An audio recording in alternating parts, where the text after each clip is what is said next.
আসসালামু আলাইকুম প্রিয় দেশবাসী, আজকে আপনাদের সামনে আমি তুলে ধরছি যে মুনাফিক এমন একটা জিনিস। রাসূল সাল্লাল্লাহু আলাইহি সাল্লাম বলছে যে পৃথিবীর ভিতরে সবথেকে নিম্ন শ্রেণীর সবথেকে খারাপ মানুষ হচ্ছে মুনাফিক মানুষ। রাসূল সাল্লাল্লাহু আলাইহি সাল্লাম বলছে এরা জাহান্নামের সবথেকে নিম্ন স্তরে, জাহান্নামের সবথেকে তলদেশে এই মুনাফিকের আশ্রয় হব। মুনাফিকের কয়েকটা লক্ষণ আপনাদেরকে আমি বলবো, আপনারা বাস্তব জীবনে মানে চলবেন, দুনিয়াতে কামিয়াব এবং মরার পরেও কামিয়াব। রাসূল সাল্লাল্লাহু আলাইহি সাল্লাম বলছে যে মুনাফিকের 1 নম্বর চরিত্র হচ্ছে তারা কথায় কথায় মিথ্যা কথা বলে। তারা কথায় কথায় মিথ্যা কথা বলে। আমরা প্রত্যেকটা মানুষে জানি যে মিথ্যা কথা বলা হারাম, যে জায়েজ নাই, শরীয়তে মিথ্যার কোনো বিধান নাই।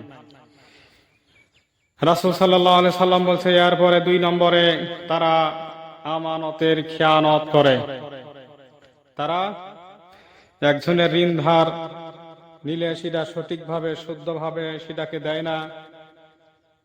এরপরে কেউ যদি আমানত রাখতে দেয় সে পয়সা সে খরচ করে ফেলায়, আর হচ্ছে আমানতের খেয়ানত করা। 3 নম্বরে হচ্ছে তারা মানুষকে ফাহিশা ভাষায়, মানুষকে খারাপ ভাষায় তারা গালিগালাজ করে। 4 নম্বরে হচ্ছে যখন কোনো মানুষের গীবত করে তাদের কাছে খুব আনন্দদায়ক হয়। এই জন্য এই 4 কাজ থেকে আমরা সবাই কি করব? বিরত থাকব।